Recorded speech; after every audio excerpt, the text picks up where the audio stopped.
Emmanuel. Nós não precisamos procurar no dicionário para ver o que significa. A própria Bíblia nos diz: Emmanuel, Deus conosco. Abrimos sua Bíblia no livro de Mateus, capítulo 1. Mateus, capítulo 1. Nós vamos ler só um pouquinho dessa história, já foi lido hoje à noite.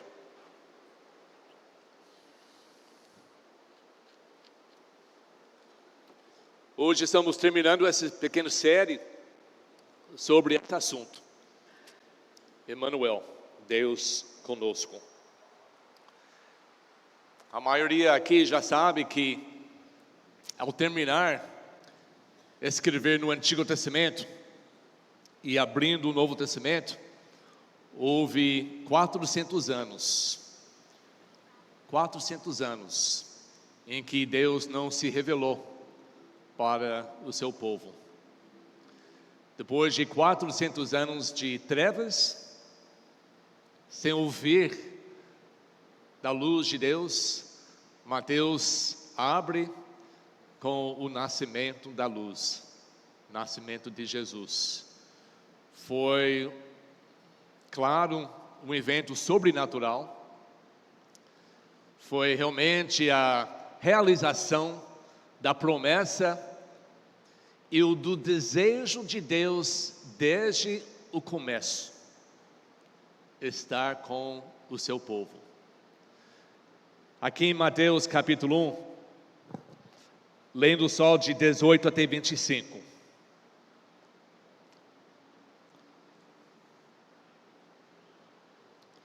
Foi assim o nascimento de Jesus Cristo. Maria, sua mãe, estava prometido em casamento a José, mas antes que se unissem, achou-se grávida pelo Espírito Santo.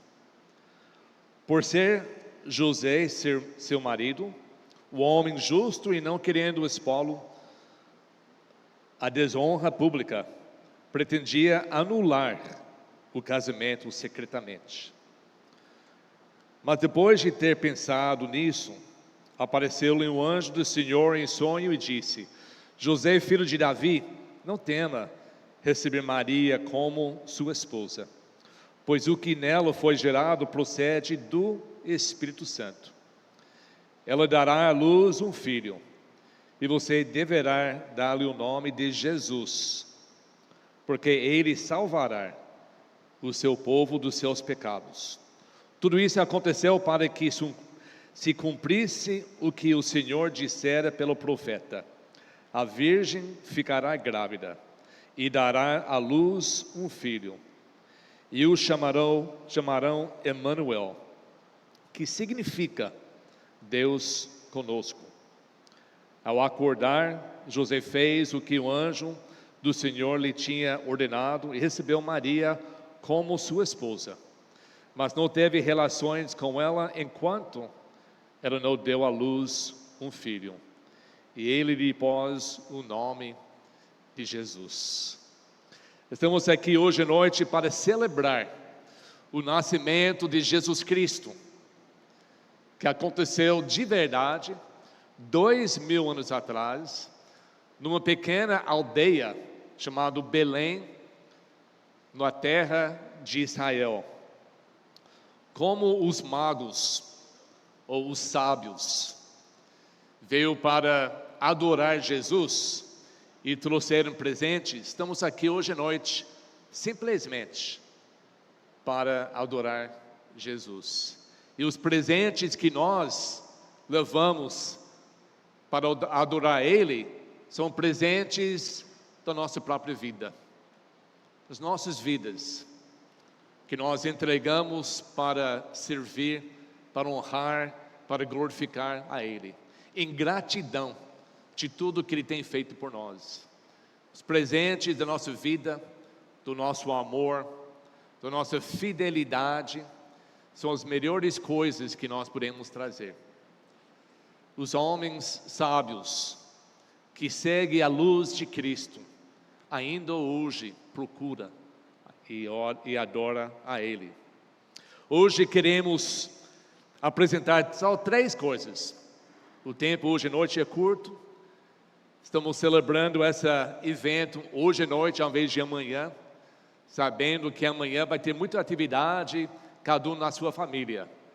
E sem correr para terminar o culto, só para dizer que fizemos o culto, para voltar para a família, decidimos fazer hoje à noite, em que podemos somente concentrar nesse evento que mudou o mundo. E tomara que mudou a sua vida. Que o mundo é lá, o mundo é longe de todos nós, mas a diferença faz em cada um particular. Tomara que hoje à noite já cumpriu essa promessa na sua vida. Emmanuel, Deus com você, porque isso é a razão de Natal, isso é a promessa de Natal. Isso é a parte da sua vida mais crítica, mais importante, que já vai fazer durante essa vida. Hoje eu quero apresentar só 3 pontos para a nossa reflexão. A primeira seria a necessidade do Natal. A segunda, a realidade do Natal. E a terceira, a esperança do Natal. Primeiramente, a necessidade do Natal. Nós descobrimos isso lá no Antigo Testamento, no primeiro livro, no 3º capítulo, versículos 22 a 24. Todos nós aqui, nós conhecemos a história do Jardim de Éden, sobre Adão e Eva. Eva foi enganada pelo diabo de comer o que Deus falou para não comer. E nesse momento chegou Adão e ela oferece para ele. E ele tinha que tomar uma decisão. Ele sabendo as consequências da sua desobediência a Deus. Mas ele amava Eva. Ele já estava se acostumando com o relacionamento que tinha com ela. Naquele momento de decisão, ele tinha que decidir: ou eu vou obedecer a Deus e ficar separado da mulher, que a Bíblia diz que ela ia morrer, se separar dele. Ou eu vou permanecer com ela, desobedecer a Deus e me separar dele. Todos nós sabemos a decisão que ele tomou. Naquele momento de decisão, Adão amava mais o relacionamento que ele tinha com Eva do que o relacionamento que ele tinha com Deus. E por causa dessa decisão, eles foram separados de Deus. A nossa desobediência sempre nos separa de Deus. Glória a Deus, por causa da morte de Cristo na cruz, nós temos oportunidade de pedir perdão, de nos reconciliar com Deus, voltar na presença de Deus. Mas no Antigo Testamento era muito mais severa. A Bíblia diz em capítulo 3, versículo 22 a 24. Então disse o Senhor Deus: agora o homem se tornou como um de nós, conhecendo o bem e o mal. Ele perdeu a sua inocência. A mente já se abriu para ele agora entendendo o mal também nesse mundo. Não se deve, pois, permitir que ele tome também o fruto da árvore da vida e o coma, e vive para sempre. Viver para sempre separado de Deus. Por isso o Senhor Deus o mandou embora do jardim do Éden para cultivar o solo, do qual foi tirado. Depois de expulsar o homem, colocou a leste do jardim do Éden querubins, tipo de anjos, e uma espada flamejante, que se movia, guardando o caminho para a árvore da vida. A necessidade do Natal foi o paraíso perdido. O desejo de Deus desde o começo era estar junto com a sua criação, os homens. Ele criou Adão e Eva como o primeiro casal que ia de lá multiplicar e ter milhões e bilhões de ser humanos aqui nesse mundo. E o desejo de Deus é para todo mundo viver para sempre, junto com Ele, junto com o Emmanuel. Dentro do jardim, Adão e Eva, antes desse momento, tinha comunhão, conversas, relacionamentos íntimos com o Criador do mundo. Mas por causa da desobediência, por causa dessa decisão de Adão amar mais o relacionamento com Eva do que com Deus, o paraíso foi perdido. A separação entre homem e Deus, o Emmanuel, não existia mais. Aquele relacionamento íntimo com eles. Nós pensamos muito em que Adão e Eva perderam. Mas hoje à noite, vamos pensar também o que Deus perdeu. Deus também perdeu nisso.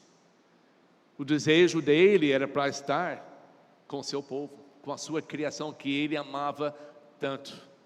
A razão de criar o homem era para ele permanecer junto com eles. Ele amava mais que nós podemos imaginar o relacionamento que ele teve com Adão e Eva. Então Deus também perdeu. E nós vimos que durante as épocas, durante pelo menos os 4.000 anos até o nascimento de Cristo, Deus tentou várias vezes a reconciliar o povo com Ele. Ele escolheu Abraão e falou: Abraão, se você vai deixar a sua nação, a sua família, e vai me seguir para uma terra que eu vou te mostrar, eu vou ser o seu Deus, eu vou estar contigo sempre. O Deus ofereceu um amor condicionado no obediência dos homens. Abraão obedeceu, e ele foi seguindo a Deus. Nós lembramos a história do povo de Israel lá no Egito com os escravos, e depois de 400 anos eles foram libertos, e depois de mais uma época de 400 anos, eles ficaram longe do entendimento de Deus, bem nas trevas mesmo, como escravos, gerações após gerações. E Deus mandou Moisés para liberar o povo e levar eles para a sua terra prometida. E Deus falou com Moisés: sobe aqui nesse monte, recebe das minhas mãos as condições, as regras, que esse povo pode chegar perto de mim, e mais uma vez, eu vou ser um Deus deles. Vai acontecer, Emmanuel, eu com eles, mas eles têm que obedecer as minhas leis, as minhas regras. E nós sabemos que como Adão falhou, eles também falharam nisso. Deus perdeu de novo. E o desejo dele continua, querendo um povo. 700 anos antes do nascimento de Cristo, ele já passou essa promessa que vai chegar um momento que uma virgem vai ficar grávida, vai dar luz a um filho, e esse filho vocês vão chamar Emmanuel, Deus conosco. Foi sempre o desejo de Deus, desde a eternidade até a eternidade, estar com o seu povo. Mas por causa falta de amor, o povo de Deus tem jogando fora esse relacionamento com Deus. Nós vemos que no Antigo Testamento, a mesma mensagem que vai passando pelo Novo Testamento, que diz que nós devemos amar nosso Deus de todo o coração, de toda a nossa alma, de todo o nosso esforço. Para ter esse relacionamento, esse Emmanuel, esse Deus conosco, nós temos que fazer uma decisão na nossa vida, que o amor que eu tenho para Deus é o maior de todas as outras, para todas as outras pessoas e todas as outras coisas. Senão, segundo Jesus, você não merece ser um seguidor de Cristo. O problema de pecar, o problema de errar, de falhar, não é somente a fraqueza da carne, é falta de amor. É falta de amor suficiente a Deus. Porque o que nós amamos mais é aquilo que nós fazemos com a nossa vida. A lição que nós aprendemos no jardim não era que Adão estava errado em amar a sua esposa, mas quando chega uma decisão, ele decidiu amar ela mais do que Deus. E essa que causou a separação entre Deus e homem. Isso que causou a necessidade do Natal. Falta de amor. Falta de amor maior em nossa vida. Hoje, repete a mesma história. Cada vez que você peca, não é pela sua ignorância, não é pela sua fraqueza, é falta de amor que tem por Deus. Jesus disse: se me amares, vai obedecer os meus mandamentos. Porque nós não vamos querer fazer nada para tirar esse relacionamento que nós temos com Deus. O amor que nós temos por Deus, Deus leva tão sério, que quando nós somos infiéis a Deus, quando o seu povo que ele amava tanto, deixou a ele para seguir outros deuses dessas outras nações do Antigo Testamento, o que Deus chamou isso? Ele chamou isso de adultério. Ele chamou isso de fornicação. Ele chamou a infidelidade do ser humano de deixar Deus para ir para outras nações, outras ideias, outras pessoas, de fornicação. E isso causou o divórcio entre Deus e a nação de Israel. Hoje em dia nós vemos isso na infidelidade dos casamentos. Quando isso acontece, não é uma fraqueza da nossa carne, não é apenas as tentações, não é apenas oportunidades dadas pelo inimigo para cair nessa tentação de imoralidade, de adultério, de fornicação. Isso acontece por falta de amor. Falta de amar o seu cônjuge, acima de qualquer outro desejo que existe. Falta de amor, amar primeiramente o Deus, porque todos os pecados que nós cometemos, primeiramente, é um afronto a Deus, e depois para as pessoas. A infidelidade hoje, entre os cônjuges, não é problema com os outros, é falta de amor. Não é para nós fortalecer as nossas forças para tentar evitar situações, porque fraqueza, oportunidades, tentações estão conosco todos os dias até nós morremos. Nós não vamos escapar dessas coisas. A solução é que nós temos que fortalecer o amor que nós temos, ambos para Deus e para nossos cônjuges. Isso, e só isso, vai manter um relacionamento forte. A necessidade de Natal era por causa da falta do amor do homem de Deus para com seu Criador. Então chegou a realidade do Natal. Nós cantamos sobre isso, vimos, o pastor Justin leu todos os versículos bíblicos sobre isso, entendemos bem o que foi isso, a encarnação. O Deus eterno se tornou homem e habitou entre nós.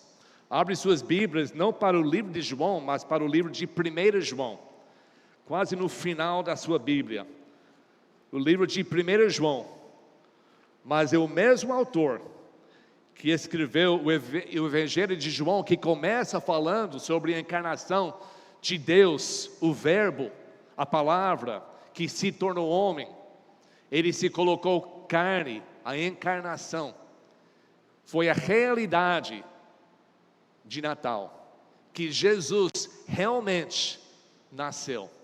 Não é uma lenda, não é uma fantasia, não é uma mentira, não é algo que você conta para os seus filhos para eles sentir melhor. Nós temos que entender que, como o pastor Justin pregou outra semana, a realidade do fato de Deus se tornou homem. O apóstolo João, que provavelmente era os mais jovens de todos os outros apóstolos, ele não era casado. Pode ser que João tinha 16, 17, 18 anos quando Jesus chamou ele para ser um discípulo. Ele amava tanto Jesus, ele se chama o apóstolo quem Jesus amava.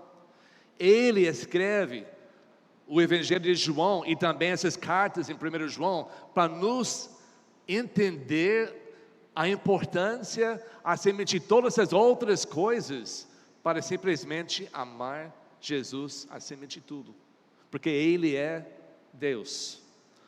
Em 1 João, ele abre a sua carta semelhante da maneira que ele abre o seu Evangelho de João. Olha aqui, o que era desde o princípio, o que ouvimos, o que vimos com nossos olhos, o que contemplamos e as nossas mãos apalparam, isto proclamamos a respeito da palavra da vida, Jesus.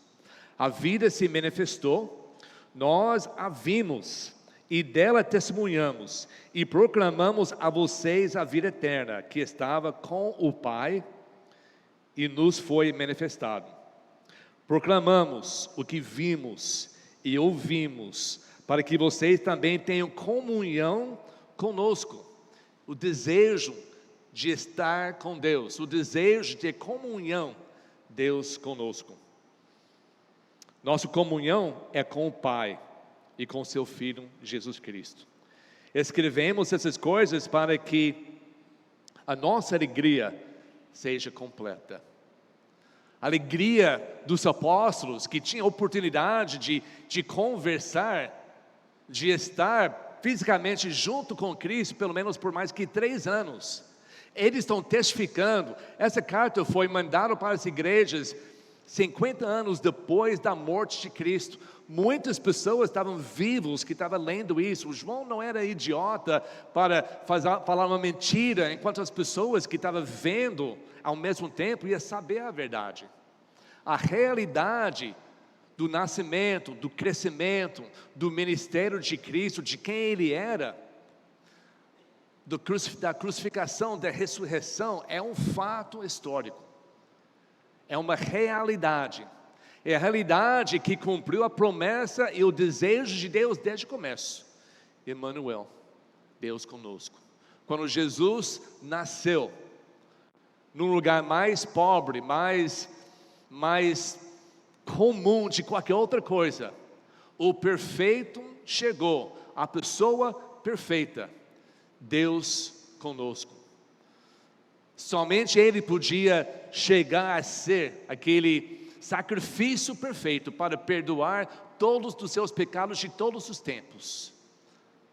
A realidade do Natal é que a pessoa perfeita chegou, Deus conosco. No livro de Colossenses, o apóstolo Paulo está falando sobre a lei de Moisés, de todas as coisas que aconteceu no Antigo Testamento, todo o sacrifício, todas as leis, todas as festas, foram sombras para apontar para Jesus Cristo. Em Colossenses capítulo 2, ele simplesmente diz, não continua observando as coisas do passado, eles eram apenas sombras. Agora chegou Jesus, chegou Emmanuel, agora Ele é a realidade do desejo de Deus. Muitas vezes a maioria infelizmente, do povo que mora nesse mundo agora, a maioria conhece a história, canta as musiquinhas, canta louvores até para Deus, falando sobre o nascimento de Cristo. Mas para eles é apenas uma sombra, apenas algo que eles conhecem pela leitura, talvez os pais contaram na história, mas ainda não chegou à realidade, porque ainda não se entregou para receber Jesus Cristo como Salvador. A nossa pergunta para cada um aqui, cada um assistindo na televisão, é: você pensa nesse momento, será que a realidade Natal chegou a ser uma realidade na minha vida? Eu posso dizer sem dúvida que Deus está comigo. Eu posso dizer sem dúvida que houve um novo nascimento na minha vida, que houve um momento na minha vida quando algo estranho, que agora que eu sei que era o Espírito Santo, me convenceu. Não era um momento, não era uma situação, foi algo que Deus me convenceu. A necessidade, a minha necessidade de ser perdoado dos nossos pecados, dos meus pecados, mudar o meu caminho, entender que o destino do ser humano sem Deus, sem Emmanuel, é sofrimento eterno no inferno. E o Espírito Santo tocou-me, me deu oportunidade, me deu até o desejo para aceitar Ele como o meu Salvador. E eu posso dizer hoje, sem dúvida nenhuma, que o Emmanuel está comigo. Deus está comigo. Não porque eu procuro de vez em quando, não porque alguém fala, mas que eu entreguei a minha vida. Eu recebi a realidade de Natal. Isso é a decisão mais importante. E a terceiro ponto, nós falamos sobre a necessidade de Natal, o paraíso perdido. A realidade de Natal, a pessoa perfeita. E a esperança do Natal, a presença perpétua. A esperança de Emmanuel é que Ele vai estar conosco para sempre. Quando Jesus estava aqui na terra, Ele chamou os seus apóstolos, Ele falou: gente, não sei se Ele falou gente, mas Ele falou: eu vou voltar para o céu, mas eu não vou deixar vocês sozinhos. A promessa de Deus, Emmanuel, é Deus conosco. Jesus falou: mas eu tenho que voltar com a minha glória eterna com Deus, mas eu não vou deixar vocês sozinhos, órfãos. O Deus vai enviar Ele mesmo na pessoa do Espírito Santo, e o Espírito Santo de Deus estará não somente ao nosso redor, não somente esperando para nós na igreja, quando nós chegamos na igreja, não somente se manifestando em maneiras sobrenaturais de vez em quando, mas o Espírito Santo vai permanecer em você, Ele vai estar com você. A presença, o Emmanuel, vai estar dentro de todos os seguidores de Cristo. Isso está acontecendo hoje. Emmanuel, Deus conosco, aqui conosco, dentro de cada um aqui, nos convencendo de viver uma vida mais certa, de afastar do mal, de amar como nós nunca imaginamos que podia amar, que nós podemos perdoar, ajudar, entregar 250 presentes de Natal para crianças que não têm condições para os pais darem. Tem tanta coisa, tanto sacrifício. Eu vejo o Emmanuel aqui conosco, quando nós reunimos para ter cultos, estamos aqui para adorar a Deus. Eu vejo o Emmanuel no sacrifício de vocês. Eu vejo o Emmanuel aqui, quando vocês se dedicam à face do pecado, quando humildemente pede perdão dos seus pecados e vai seguir Cristo, não importa o custo. Nós podemos ver a presença de Deus, a promessa da presença de Deus aqui conosco. Jesus até prometeu que quando a igreja se encontra para tomar decisões difíceis entre os membros da igreja, até para disciplinar membros, Ele prometeu, quando 2 ou 3 estão juntos em harmonia, concordando com a decisão, eu estou ali com vocês. Ele prometeu em Mateus 28, que enquanto nós vamos sair ao mundo para pregar e evangelizar, batizar os que são salvos, plantando igrejas, ensinando todas essas coisas que Ele nos ensinou, Jesus prometeu, eu estarei contigo até o fim dos tempos. Tudo isso está acontecendo esses 2000 anos. Isso é a realidade ainda do Natal, Deus conosco. Mas tem a esperança ainda. A esperança do Natal, Emmanuel, Deus conosco, é a presença física, a presença visível, a presença perpétua do nosso Senhor e Salvador Jesus Cristo. No livro de Apocalipse, capítulo 21. Agora chegamos bem no final da palavra de Deus.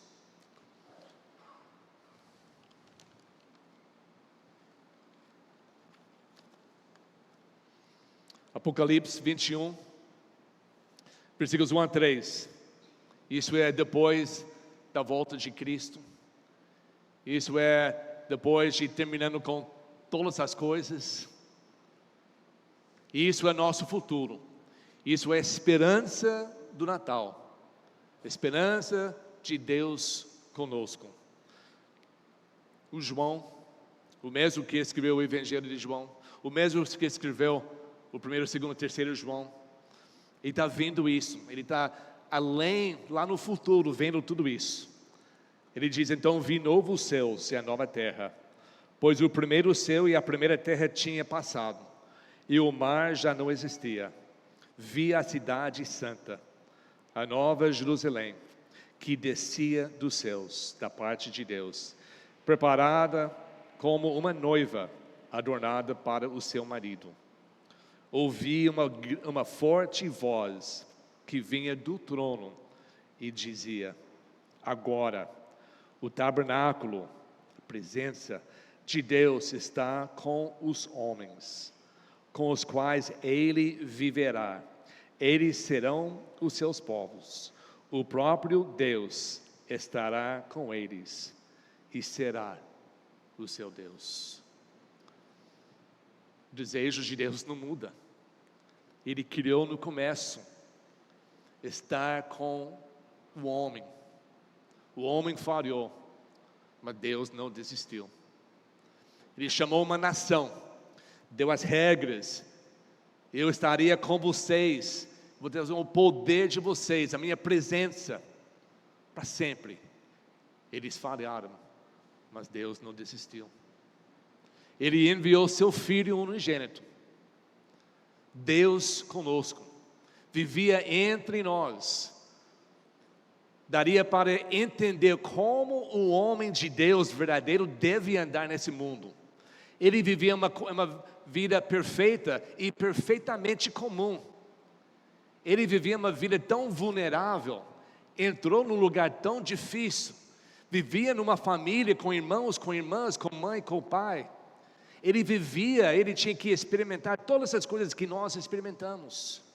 Ele vivia 33 anos nessa terra e nunca fez nada errado.